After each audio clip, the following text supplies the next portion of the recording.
Black Magic Sorcerer here with another Snake Dad video, and we have Buttercup, the reticulated python. It's breathing kind of heavy right now, but anyway, I wanted to show how big and beautiful he's become. And just a little reminder that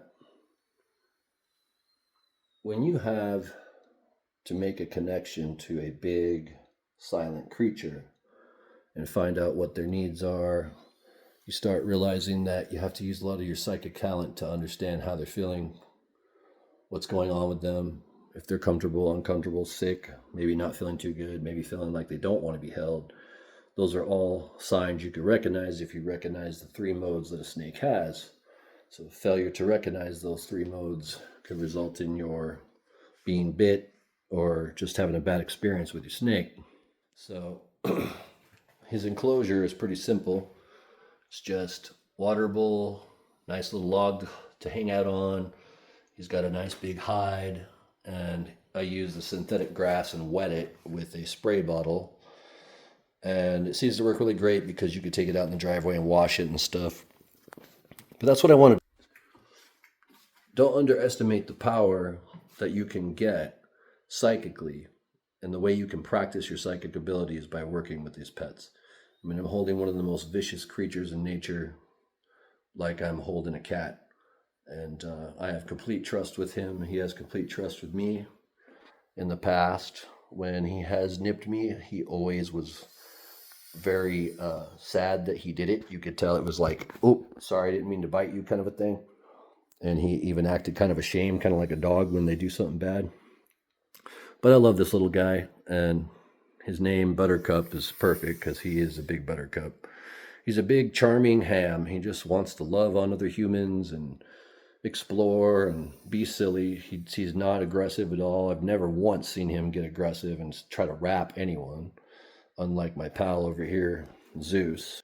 He's pretty famous for, at least when he was younger, when I first got him, he was pretty reactive, and he did rap me one time, but he was a baby, so it didn't mean much. But he took some taming. I had to really gather up some courage to hold him every day, pet him every day, and now he's become, of course, my second favorite snake. But I recommend that you guys get a python, because pythons, boas, they're restrictors. They don't have poisonous mouths. They can't hurt you. They can bite you and try to squeeze you, but for pets, they don't ever get to the size where they're going to be big enough to kill a full-size human. And they wouldn't anyway, because once you socialize them, they love humans. He loves me. I pull him right out of his terrarium every day. He looks right at me. He knows who I am. He knows my face. And I'm not saying that he's completely unwild, but he's definitely become completely domesticated for a snake.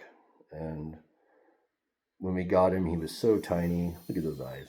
King Nut love eyes. Look at those air holes he's got in the side of his face. He's just such a beautiful creature, and his albinism is so beautiful.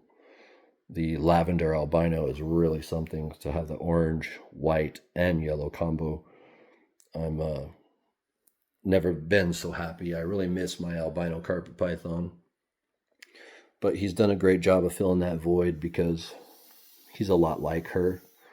And at the end of the day, he's just a pet like any other pet. It's just kind of sad that so many people are so scared to death of these creatures, and they don't realize how beneficial it is to work with one of the most ancient prehistoric creatures that's roamed the earth, pretty much. I mean, snakes are pretty much one of the first species as far as I'm concerned. And I just really feel like I build more and more of a connection with him. Like right now, he's wrapping my waist and kind of just hugging me, but he's not at all being aggressive. I got his little tail here. He likes when I mess with his tail. It kind of makes him hyper. But, this is him trying to get away, trying to go find an adventure somewhere. But I just have to tape him because he's about 9 feet now, and I'm really in love with this guy. And I'm so happy that I got him because I feel like it really helped build my psychic abilities up. So anyway, friends, I just wanted to make this video and show him off once again and remind you guys that there's a lot to be gained by having your own pet, whether it's a snake, dog, cat, whatever it is. If you can bond with an animal and start to understand what it needs, you are developing a psychic ability. And animals and humans have a psychic link. And especially if you work on it a lot, they have a really psychic link. Sorry, I'm trying to get him back in control here. Come on, dude. He's got my leg completely wrapped, which is fun. So, long story short, get yourself a python. I recommend a ball python, retic, or Burmese, because they're three of the, I think, the coolest snakes.